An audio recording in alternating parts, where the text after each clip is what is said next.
ouvert la porte Oui. tout à l'heure en Chambre à des modifications du crédit d'impôt pour les personnes vulnérables. Qu'est-ce que vous voulez dire exactement? Ce qu'on voulait dire exactement, c'est que suite à la réforme qui avait été proposée, pas proposée, mais qui avait été mise en œuvre lors du budget de mars 2015 et qui entre maintenant en vigueur, c'est possible que certaines personnes plus vulnérables, à plus bas revenus, qui ont 65, 66, 67 ans, que ces personnes-là pourraient être impactées négativement par cette réforme. Alors nous, ce que nous allons faire au prochain budget, nous allons mettre en place des mesures additionnelles pour compenser ces personnes qui seraient affectées négativement par la réforme qu'on a mise en place en 2015, et donc de telle façon qu'il n'y aurait pas de perte monétaire pour ces personnes. Mais est-ce qu'il a fallu le débat qui a cours depuis 2 jours à l'Assemblée nationale pour vous convaincre qu'il y avait là des failles peut-être? Pas nécessairement parce que donc la mesure entre en vigueur maintenant. C'était donc maintenant, en janvier 2017, qu'on allait commencer à voir concrètement sous les faits comment ça allait se traduire.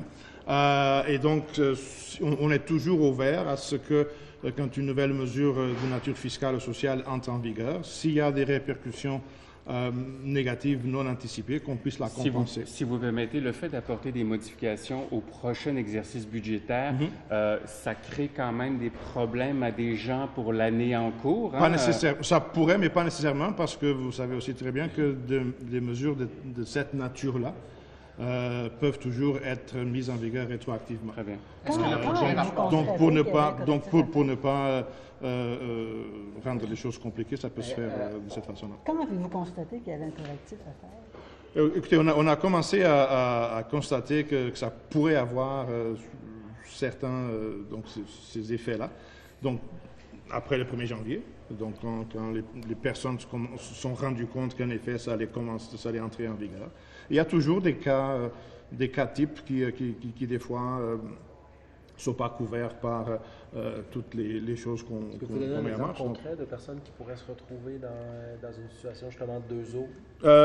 Une personne qui aurait un certain revenu de retraite, parce que pour vraiment bénéficier pleinement d'un crédit d'impôt, il faut avoir un certain revenu pour payer des impôts et donc avoir ce crédit-là.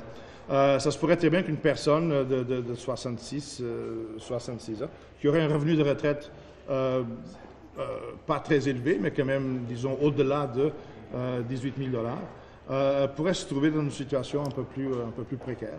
Et donc, ce sont ces situations-là qu'on va essayer de corriger lors du budget. Il y aura un budget en mars. Donc, on ne connaît pas encore la date, mais il y aura un budget en mars.